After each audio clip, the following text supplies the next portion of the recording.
Okay, so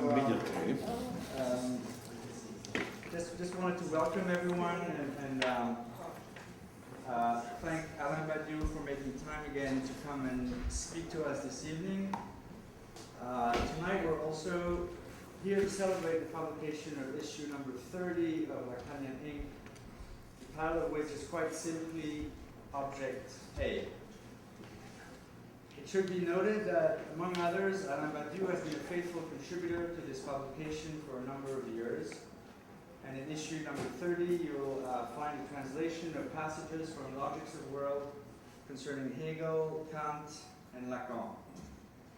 So I think it is time to pause and congratulate Josefina Aierza, the editor and publisher of the magazine since 1990, Folke Haregui, and the entire team that has been working without respite to produce this publication over the years.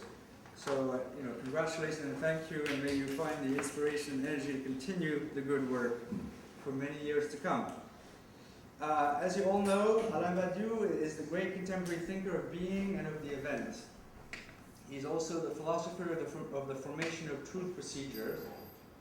Last year, he spoke to us about truth procedures in politics, and tonight he's here to tell us about himself, I suppose, with an intriguing title to his talk, Philosophy as Biography. And in lieu of an introduction and to briefly expose some of the thinking that has taken shape around Badiou's philosophy, I'd like to read two short summaries of very nice papers that were presented last Sunday and Monday during the conference on his work at the Cordosto Law School. The first one is by Renate Salakel, and she says, "When one opens the book entitled All About Me, one realizes that its content is almost empty. Inside this book are only a couple of questions about the reader's likes, dislikes, life plans, memories, etc., and a space designed for the reader to write in his or her answers. Such an empty book goes hand in hand with a dominant ideology in the developed world, which perceives the individual as the ultimate master of his or her life. In today's consumer society, the individual is not only perceived as someone who needs to endlessly make choices about various consumer products, the individual is also supposed to look at his or her own life as a particular consumer object.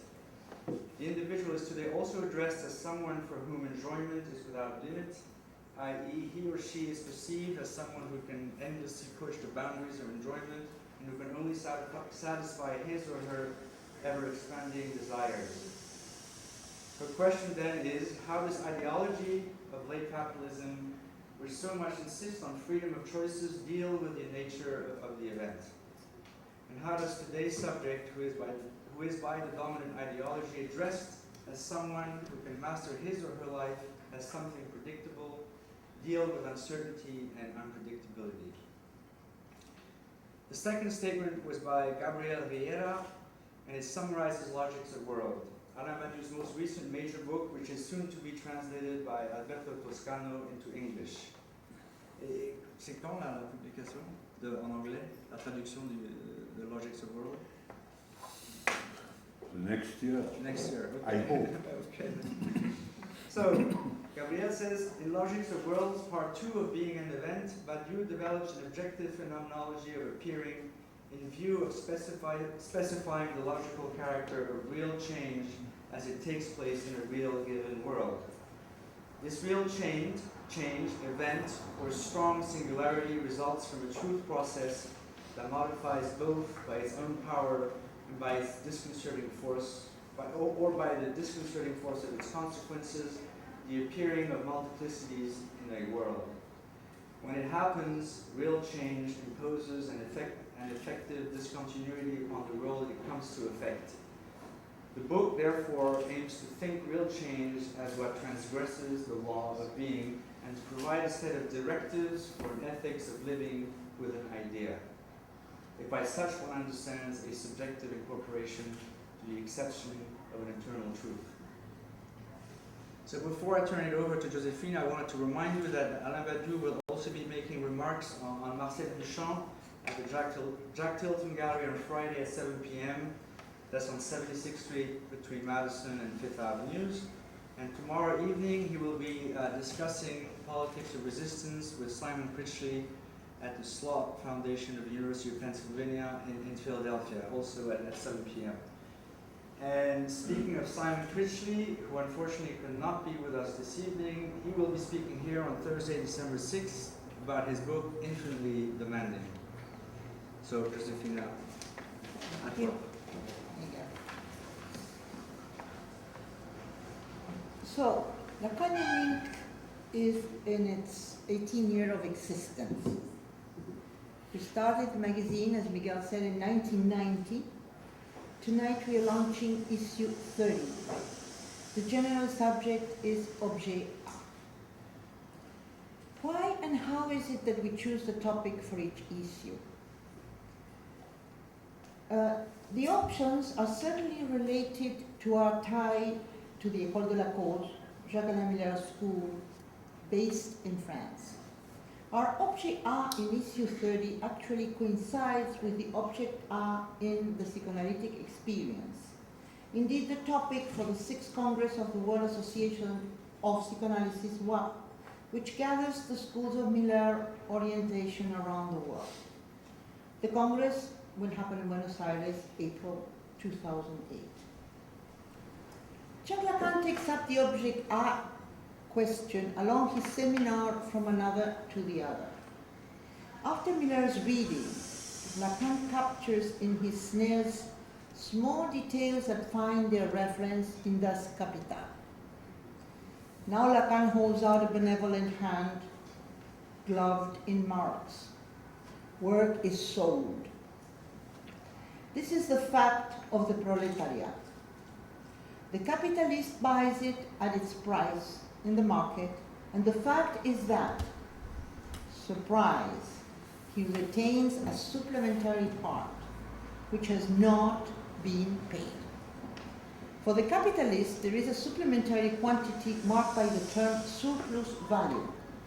Lacan will make it pass to the side of analytic discourse as surplus jouir. But it is also a lost part, since one does not find it in the circuit of exchange. With Lacan, there is, in one angle, a plus, the gain, excess. On another angle, the principle itself of loss, of the lost object. How can we situate the term surplus jouir in its right place? Surplus jouir appears precisely in this homology as a rapport, a function to which the objet is lent. We have jouissance in the background, and it is the function of surplus jouir that is presented in relationship to this background as a countable element. Counting has the effect of making the objet appear at the level of the imaginary. This petit a that results from the effects of the symbolic emphasizes the narcissistic image as essentially based on malicious effects, in the field of the imaginary as what passes to the field of the other.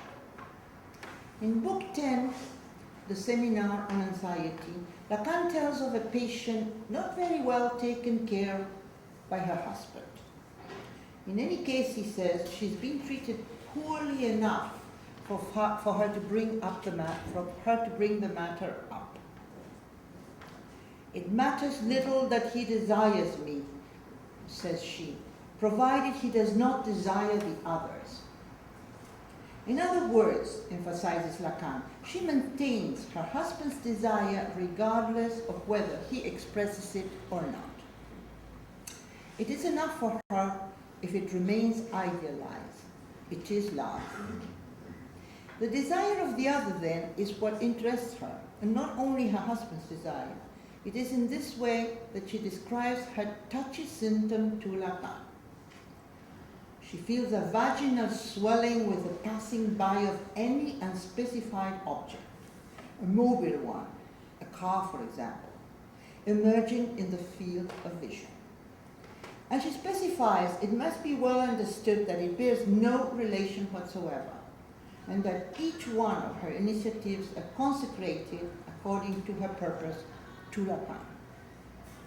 Any object forces her to evoke Lacan as witness, and more precisely to evoke his gaze, which will be Lacan's gaze on her and this object. This is what helps her, she says, so that each thing acquires sense. Lacan highlights the fact that it is all about love transference supported by the gaze object. She then refers to a great love of her youth, a fictional love nurtured by correspondence, where she creates, letter after letter, the fictitious character, the ideal object, the desired object that she would want to be in the eyes of an absent partner. She believes, or what she does with Lacan, that it is exactly the opposite, as she dedicates to him the minimum gesture, the minimum act, offering them to Lacan's gaze under the edges of always being true to him. Further on, Lacan explains that what she wants is for his gaze to be substituted for the patient's, and that he contributed with the aid of himself to the point where she feels she's remotely controlled. In other words, she is her analyst's object, his object are. She tries to capture Lacan's desire. It is he whom she wants to tempt, and the object with which she, the little fish, would want to make Lacan, the rod fisherman, swallow the bait, is the gaze to which she offers herself as object in her relationship to any object. Therefore, she tries to become the object, the lost object, that lacks in the other, because for herself she lacks nothing. And this is how, according to Lacan, she gets tempted by tempting the other. Let's say she tempts herself. She gets tempted, she tempts herself by tempting the other. Finally, it's herself that gets tempted. Well, anyway, this is Lacan doesn't have many cases, but this is one of those that I found, because there's very few. He never tells very much about cases. Based on the structural difference between neurosis and psychosis, Massimo Recalcati, now in Lacanian Ink, offers a review of a variety of determinants in the triggering of anorexia. Here the anorexic know, attested through spewing food, closing the mouth, will take on the paradoxical value of a subject choosing its own deprivation. Simon Critchley interprets Oscar Wilde's object art. Christ is a supreme romantic artist, a poet who makes the inward outward. If Richard Costellani's object is liberty, it is not without an anarchistic component he tells of all the way. With Slavoj Zizek, objet could be the vampiric object that does not bring about its image in a mirror. However, the exact opposite could also provide an image of objet. When we look at a thing directly, in reality, we don't see it. Jean-Luc Nancy elucidates the exhausting nude to declare only the skin can be nude, nothing else can be removed.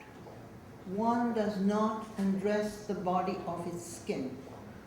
And the melody goes, to touch, to be touched is the same thing.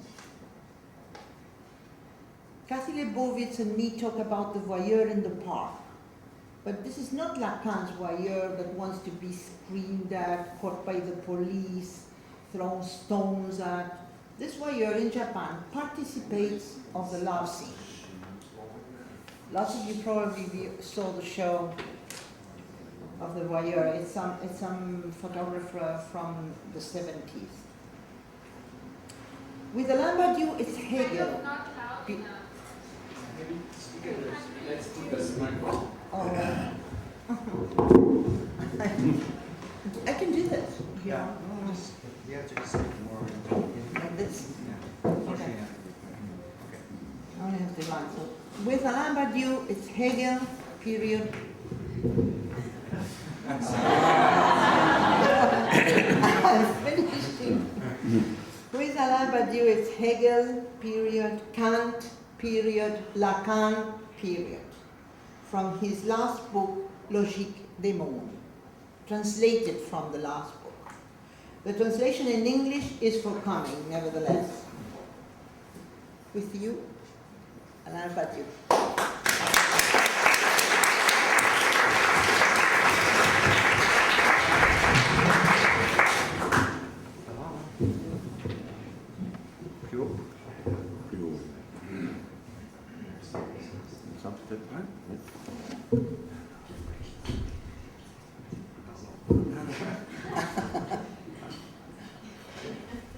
Est-ce que c'est bien? Très bien. Oui, c'est très bien.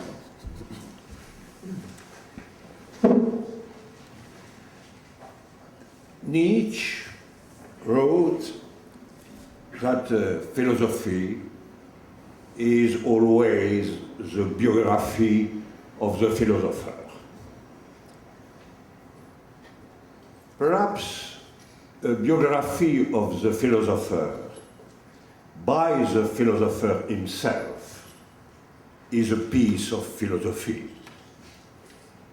So I shall tell you 9 stories of my private life with their philosophical morality.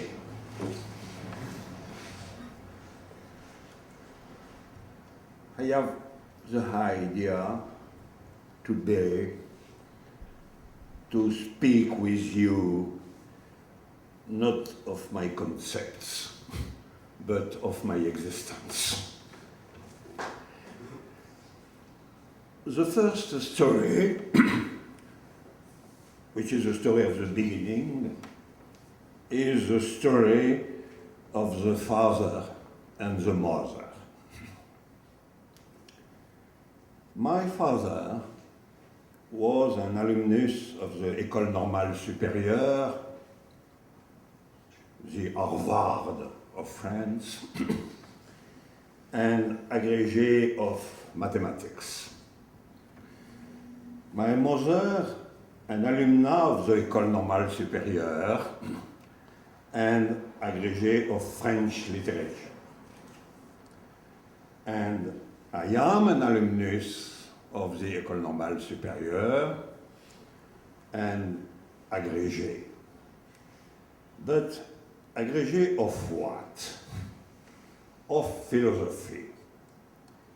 That is to say, probably the only possible way to assume the double filiation, mathematics and literature, and to circulate freely between the literary maternité and the mathematical paternité.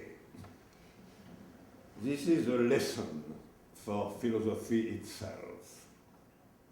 The language of philosophy always constructs its own space between mathematics and poetry.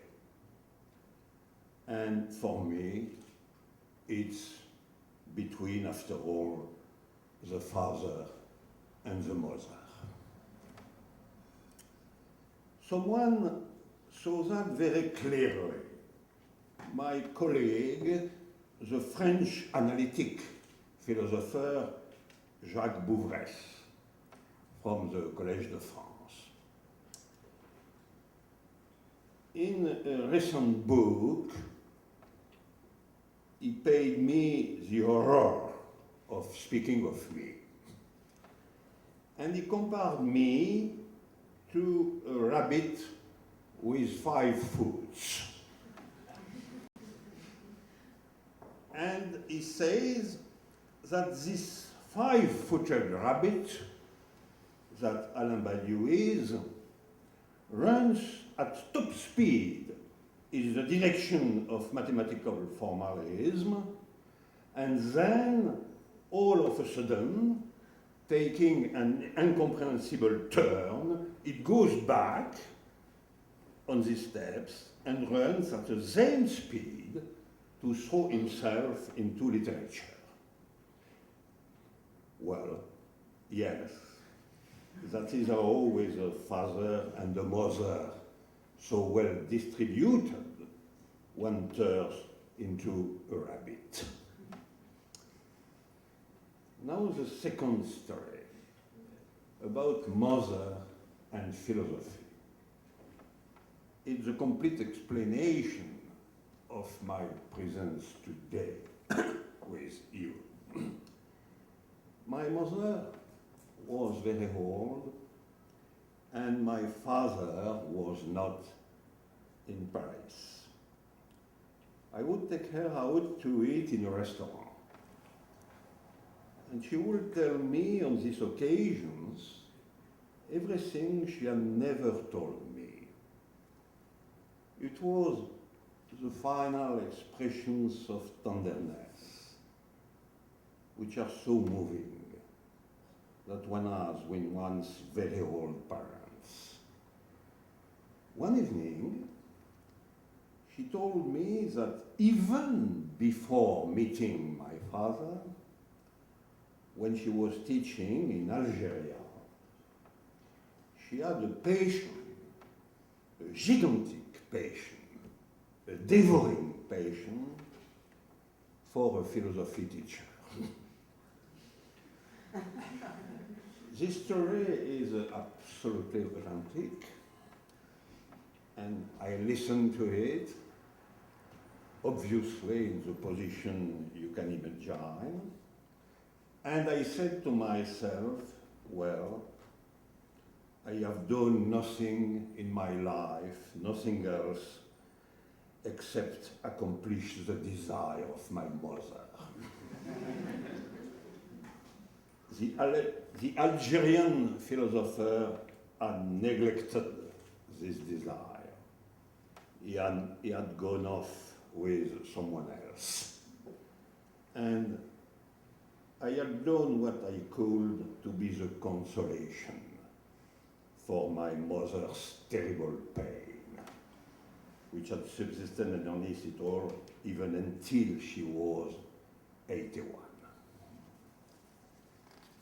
The consequence I drew for philosophy is that, contrary to the usual assertion according to which the end of metaphysics and so on, the philosophy is accomplished, and all that philosophy precisely cannot have an end, because philosophy is haunted from within itself by the necessity to take one more step within a problem that already exists.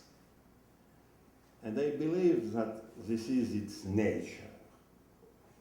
The nature of philosophy is that something is eternally being bequeathed to it. It has the responsibility of this bequeathal. You are always treating the bequeathal itself, always taking one more step in the determination of what was thus bequeathed to you. I myself, in the most unconscious manner, I never did anything as a philosopher except respond to an appeal that I had not even heard. The third story is about the famous notion of engagement, the engagement of philosophy and of the philosopher. I arrived in Paris in 1955 during the beginning of the war in Algeria. The horrors of this war that are today coming into the open, mass murders, torture, razzia, systematic rapes, are well known to everyone. Nevertheless, we are a small number in 1955, a very small number to want to stop these horrors, to be against the war in Algeria. We demonstrate from time to time, Boulevard Saint-Michel, shouting peace in Algeria. And when we get to the end of the street, the police are waiting for us, striking us with their cloaks, and we were joyfully knocked senseless. And what is strange is that we could not say anything but this: we have to do it again. And yet, I can tell you this, the pèlerin cloak is not particularly gay. I even think I prefer to be clubbed. But we have to do it again, because that is what the pure present is, wanting the end of this war, as few as we were to share this wanting. I drew the conviction that philosophy exists if it takes charge of the quick of the contemporary. It's not simply a question of engagement or a question of political exteriority, but that something of the contemporary is always raw, and philosophy must testify to this raw or take place within it, however sophisticated its intellectual production be. The story number 4 is about love and religion. Before coming to Paris, I lived in a province. I am a provincial. We came to Paris a bit late.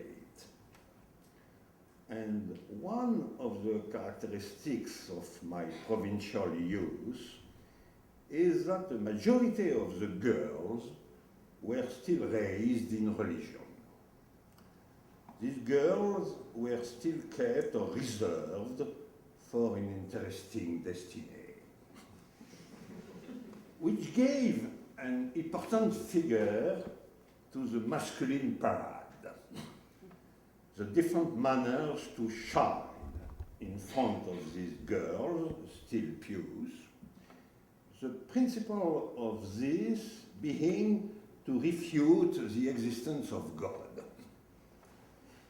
This was an important exercise of seduction, to refute the existence of God, both because it was transgressive and rhetorically brilliant when one had the means of doing it.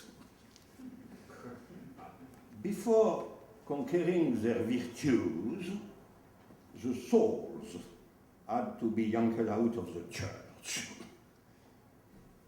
Which of the two is the worst? That is for the priests to decide. But out of this comes the idea that I had very clearly that the most argumentative, the most abstract philosophy also always constitutes a seduction. Exactly like to propose a proof of the non-existence of God, which was a very abstract exercise, was in fact an exercise of seduction. A seduction whose basis is sexual, no doubt about it. Of course, philosophy argues against the seduction of images, and I remain Platonist on this point. But philosophy also argues in order to seduce. We can thus understand the Socratic function of corruption of the youth. Corrupting youth means being seductively hostile to the normal regime of seduction. I maintain and I repeat that is the destiny of philosophy to corrupt the youth, to teach it that immediate seductions have little value, but also that superior seductions exist. In the hand, the young man who knows how to refute the existence of God is more seductive than the one who could only propose to the girl a game of tennis. It's a good reason to become a philosopher. This is what has become the place of the question of love as a key question of philosophy itself, exactly in the sense it already had for Plato in Symposium. The question of love is necessarily at the heart of philosophy because it governs the question of its power, the question of its address to its public, the question of its seductive strengths. On this point, I believe I have followed Socrates' very difficult direction. I quote Plato: "The one who follows the path of total revelation must begin at an early age to be taken by the beauty of bodies." The fifth story is a Marxist one, another regime. Naturally, my family tradition was to the left. My father transmitted to me two images, two political images. The image of the anti-Nazi resistance during the war, and then the image of the socialist militants in power. Because my father was mayor of a big French town, Toulouse, for 13 years. And my story, my political and philosophical story, is a story of a rupture with this sort of official left. There is two periods in the history of my rupture with the official left. The last well-known is May 68 and its continuation. The other is less known, more secret, and so even more active. In 1960, there was a general strike in Belgium. I will not give the details. I was sent to cover this strike as a journalist. I was often a journalist. I have written, it seems to me, hundreds of articles, maybe thousands. It's the most important part of my writing. I met mine workers on strike during this trip. They have reorganized the entire social life of the country by constructing a sort of new popular legitimacy.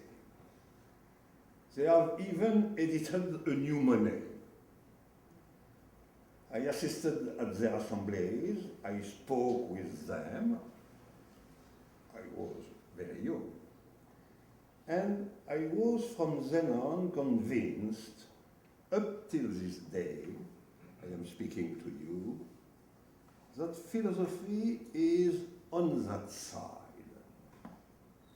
On that side it's not social determination. It means on the side of what is spoken or pronounced there, on the side of this obscure part of common humanity, on the side of equality.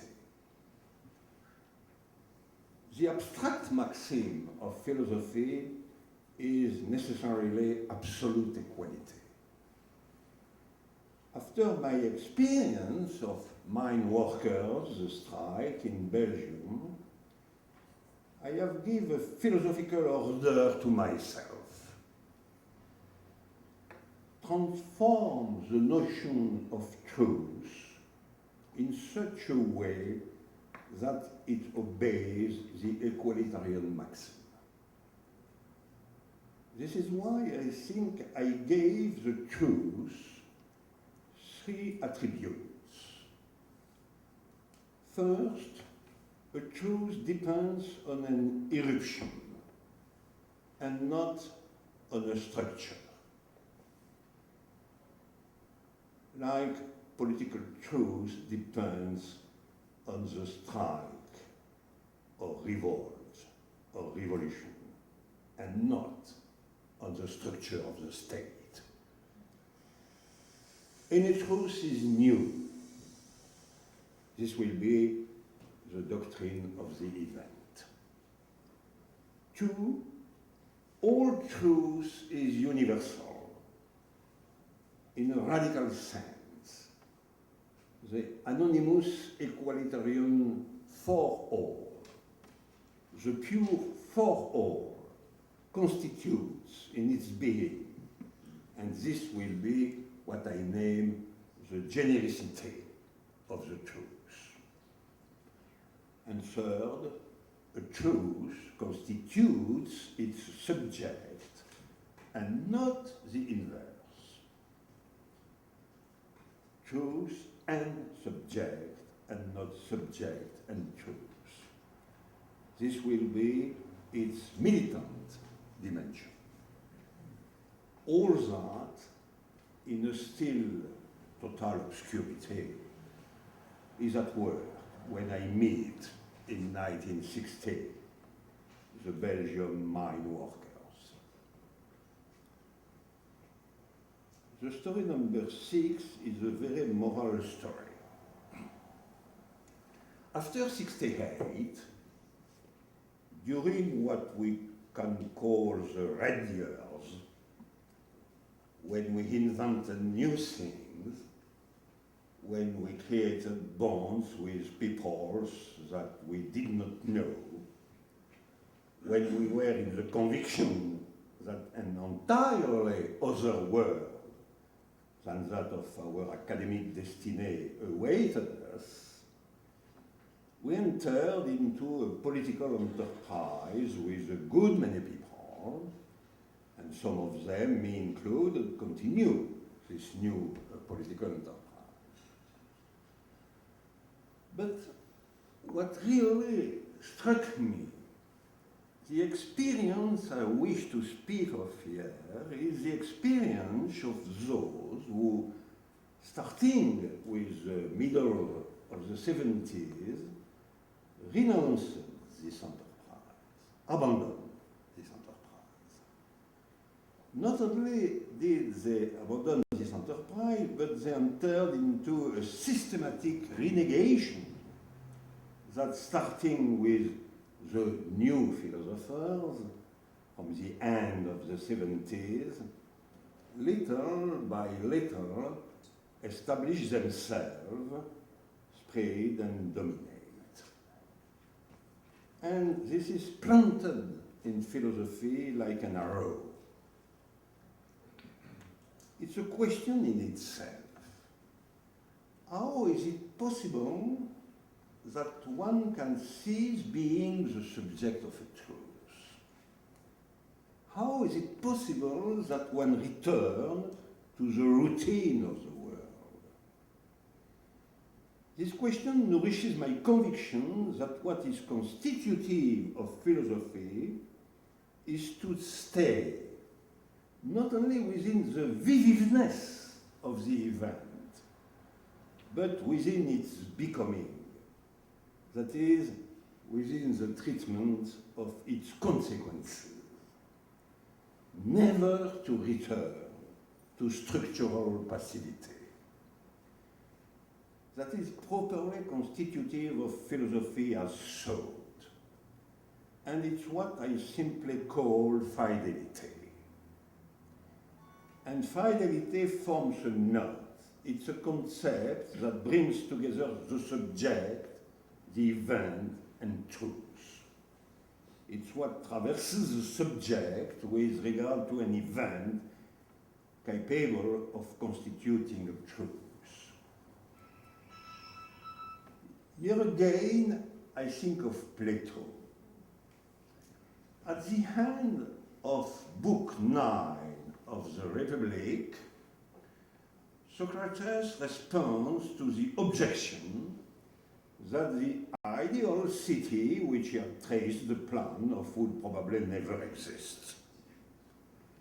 That is a massive objection that the young people made. All that is magnificent, okay, but we don't see it coming. Socrates responds more or less like this,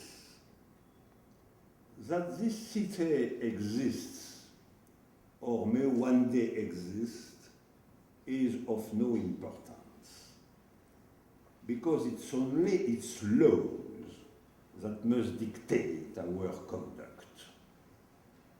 That is the principle of consequence. And it is not a question that is inferred from a problem of existence or inexistence. It's our philosophical duty to continue, to continue. My story 7 is an erotic story. That is what is expanded by all biographers. Will you be disappointed? I will stay within the discrete erotic genre, a soft story. Just like everyone, in the 50s and 60s, we were tormented by sexuality.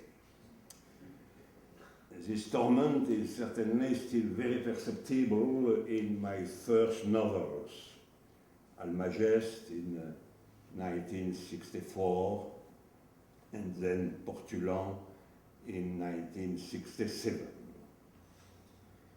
But literature is a filter here.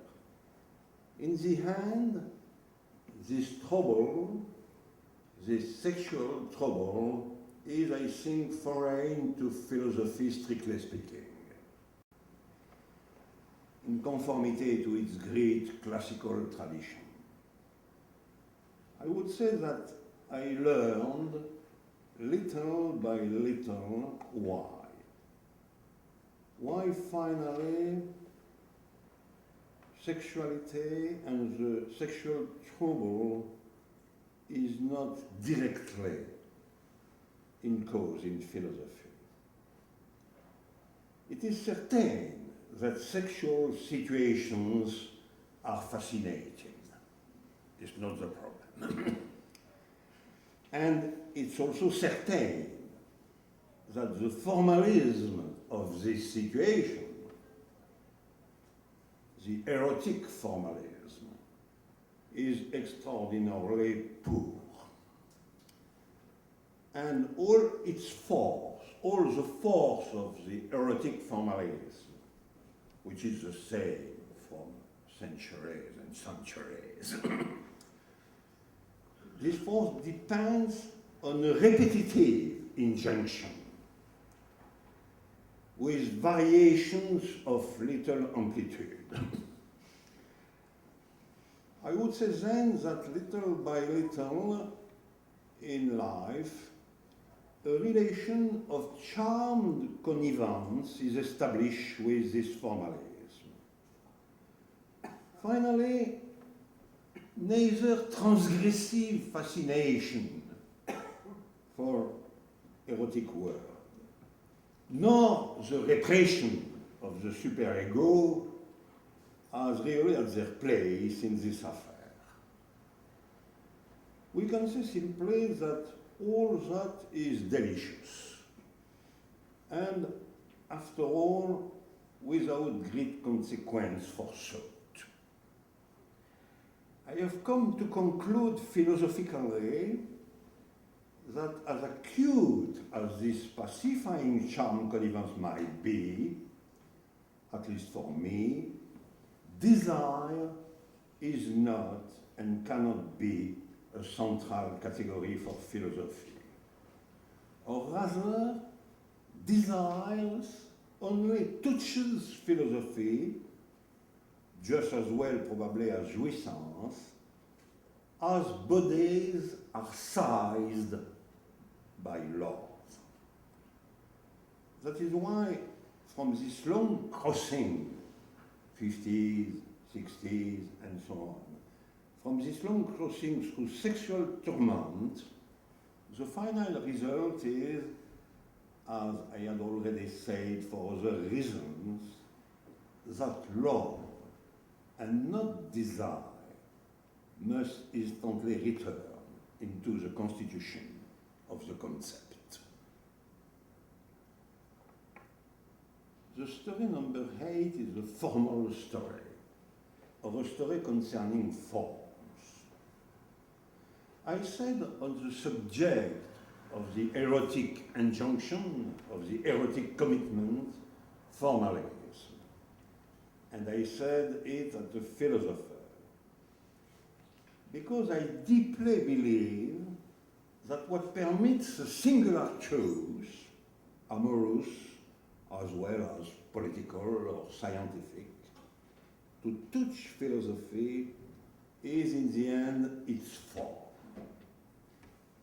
In this sense, I would sustain that the only philosophy is always formalist. Perhaps in the sense of Plato, once more, when he says, I quote, the only veritable thought is in forms. What is often translated by idea is better rendered by form. And the Greek word eidos has the signification of form. And I believe that the creation of concepts, I agree with Deleuze in saying that philosophy is creation of concepts, but I believe that the creation of concepts lies in this. Philosophy conceives the singularity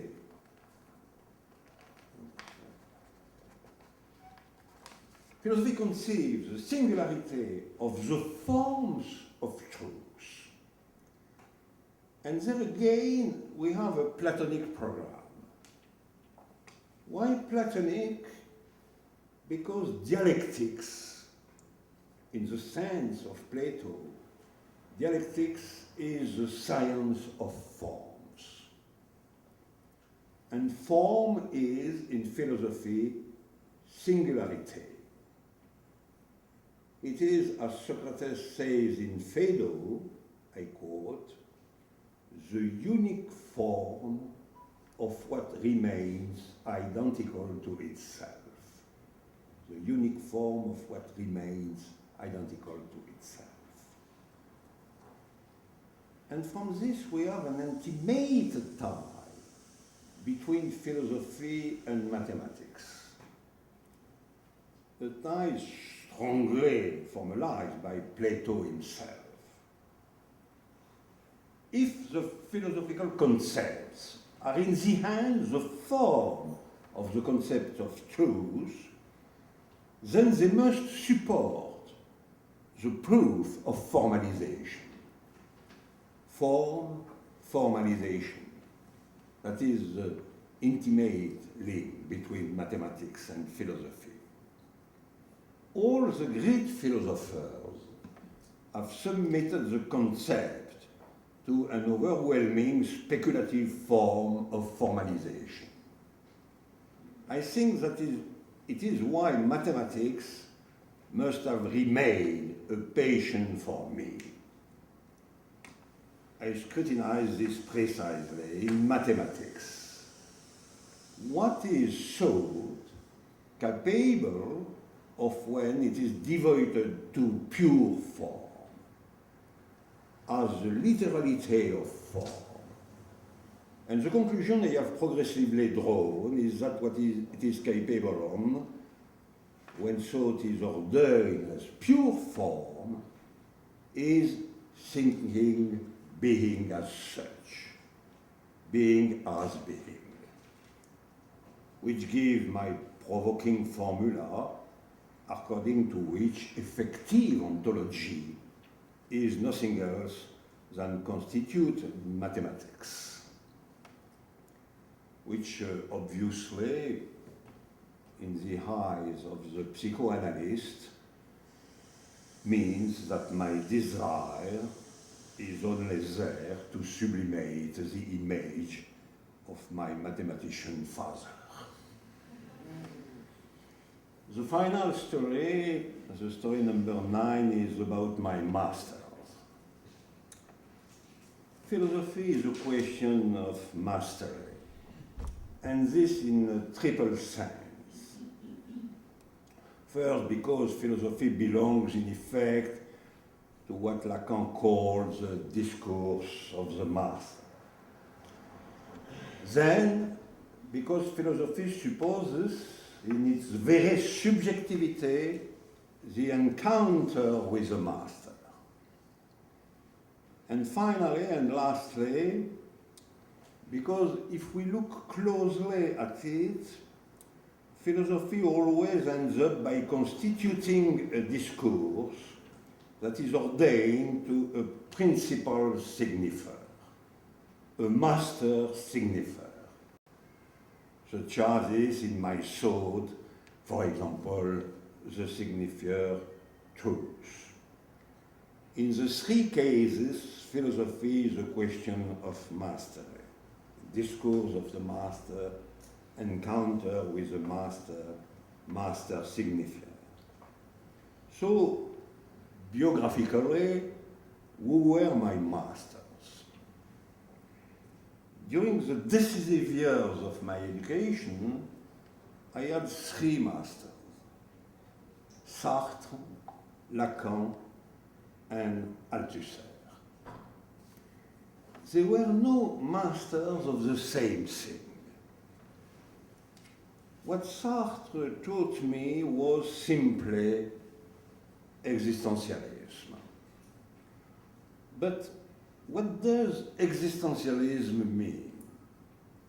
It means that you must have a tie between the concept, on the one hand, and on the other, the existential agency of choice, the agency of the vital decision, the conviction that the philosophic concept is not worth an hour of toil if, by mediations of great complexity, it does not reverberate, clarify, and ordain the agency of choice, of the vital decision. And in this sense, the concept must be, also and always, an affair of existence. That is what Sartre taught me. Lacan taught me the connection, the necessary link between a theory of subject and a theory of forms. He taught me how and why the very thinking of subjects, which has so often been opposed to the theory of forms, was in reality intelligible only within the framework of this theory of forms. He taught me that the subject is a question that is not at all of a psychological character, but is an axiomatic and formal question, more than any other question. Althusser finally taught me two things. First, that there was no object proper to philosophy. This is one of his great theses. But that there were orientations of thought, lines of separation, and, as Kant had already said, a sort of perpetual fight, a fight that was constantly begun again in new conditions. He taught me consequently the sense of delimitations, of what he calls the demarcation, in particular the conviction that philosophy is not the vague discourse of totality, of the general interpretation of what there is, that philosophy must be delimited, that it must be separated from what is not philosophy. Politics and philosophy are two distinct things. Art and philosophy are two distinct things. Science and philosophy are two distinct things. Finally, I was able then to keep all my masters.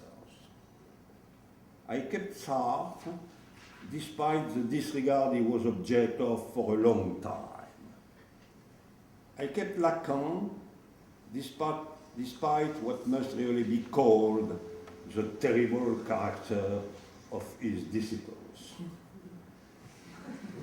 And I kept Althusser, despite the substantial political divergences that opposed me to him, starting with May 68.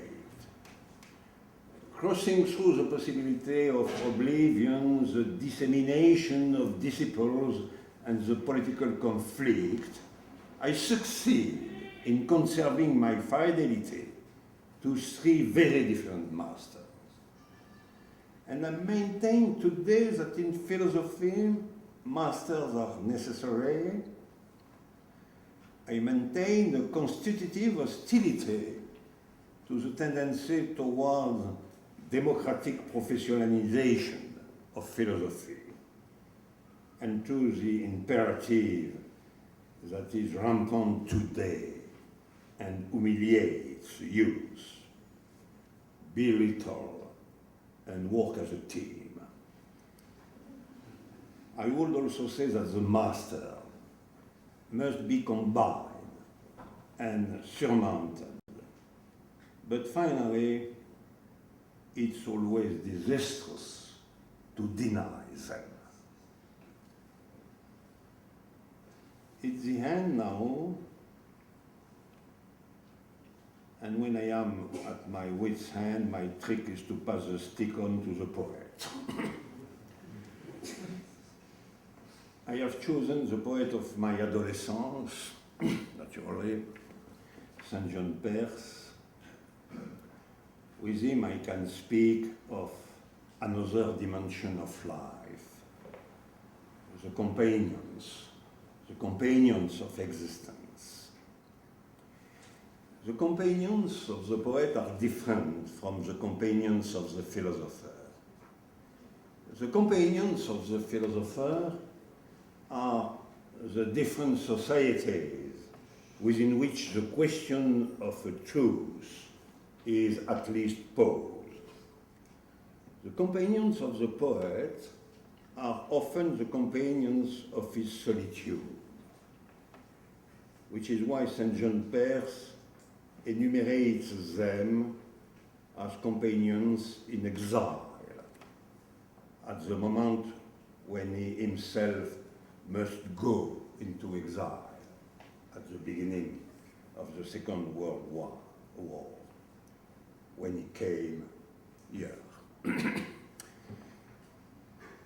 And after the enumeration of his companions, the companions of exile, the companions of solitude, Saint John Perse returns to his solitude and he says that, he quotes,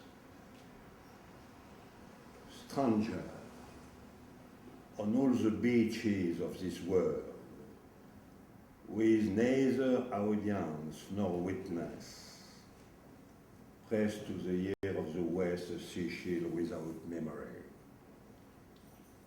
Precarious host on the outskirts of our cities, you will not cross the seal of Lois, where your word is not honored and your gold has no title. I shall inhabit my name, was his response to the questionnaire of the port.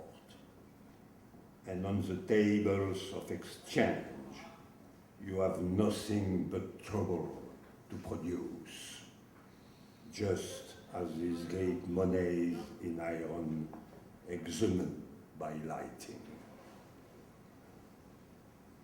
I shall inhabit my name. This is precisely, I think, what philosophy tries to render possible for each and everyone. Or rather, philosophy searches for the formal conditions, the possibility for each and everyone to inhabit his name, to be simply there and recognized by all as the one who inhabits his name, who by the right of this, as inhabiting his name, is the equal of anyone else. That is why we mobilize so many resources.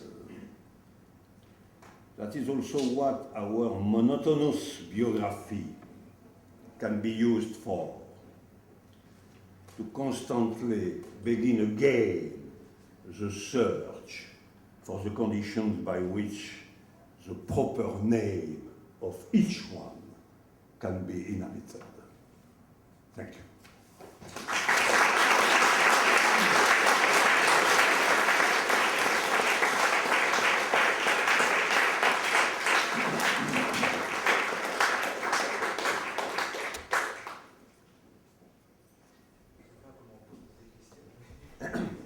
No, it's precisely a lecture without questions.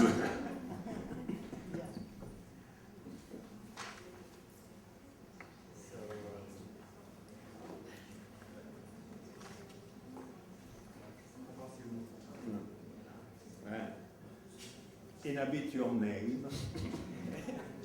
All of Merci beaucoup. Okay, thank you, and see you next time. I mean, unless somebody has a question, but I mean, why not? I mean, a couple questions maybe, or comments?